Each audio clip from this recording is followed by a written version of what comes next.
crossover fatigue. This term, which was uttered half-jokingly during a recent staff meeting discussing one of the many crossover comparison tests we were attempting to execute, describes consumers who might be overwhelmed, and perhaps underwhelmed, by the countless crossovers available today.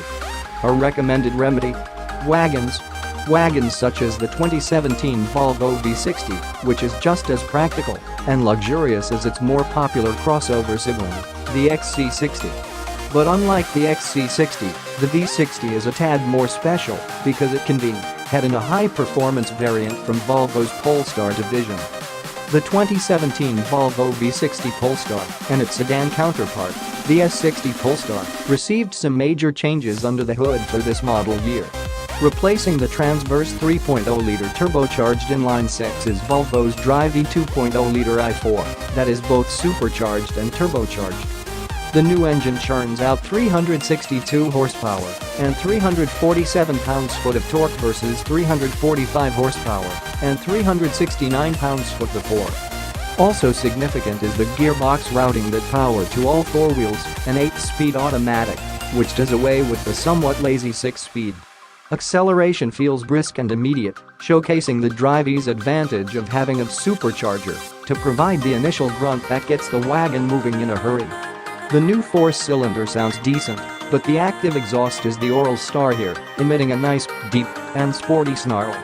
That said, the numbers we achieved with the V60 Polestar's new powertrain were a mixed bag compared to the inline-six-powered version we tested back in 2015. Its 4.9 seconds 0-60 mph time, for example, is a tenth quicker than before, and both ran the quarter mile in 13.5 seconds. Brembo brakes are standard, stopping the 3,953-pound wagon in a tidy 111 feet, while showing little sign of fade. There was an improvement at the Figure 8 course, however, with the updated Polestar posting a lap time of 24.9 seconds and 0.93 average E on the skid pad versus 25.5 seconds and 0.89 grams. Both test vehicles were wearing Michelin Pilot Super Sports. Figure 8 expert and testing director Kim Reynolds praised the new 8-speed automatic for its eagerness to downshift, though he wished the wagon's steering had a tad more feel. And like before, the V60 Polestar still understeers quite a bit at the limit.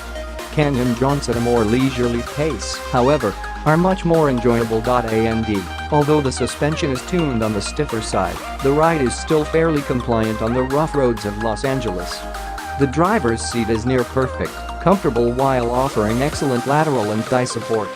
The minimalist interior still feels special overall, but the infotainment system takes some time to master and simply feels behind the times compared to recent offerings such as Volvo's own Sensus interface found in the new XC90, S90, and 2018 XC60. When it comes to competitors, the V60 Polestar is essentially a one-man show. The Audi A4 Allroad and BMW 330's drive wagons have the edge on cabin tech, but both can only be had with much tamer turbo force. And at the other end of the wagon spectrum is the bonkers 600-plus horsepower Mercedes-AMG E63 S. That said, it doesn't get more special than the Volvo V60 Polestar, especially in our testers' eye-catching rebel blue metallic paint. And with the next generation V60 just around the corner, we're hopeful Volvo will continue to supply us with our fix of fast and fun wagons.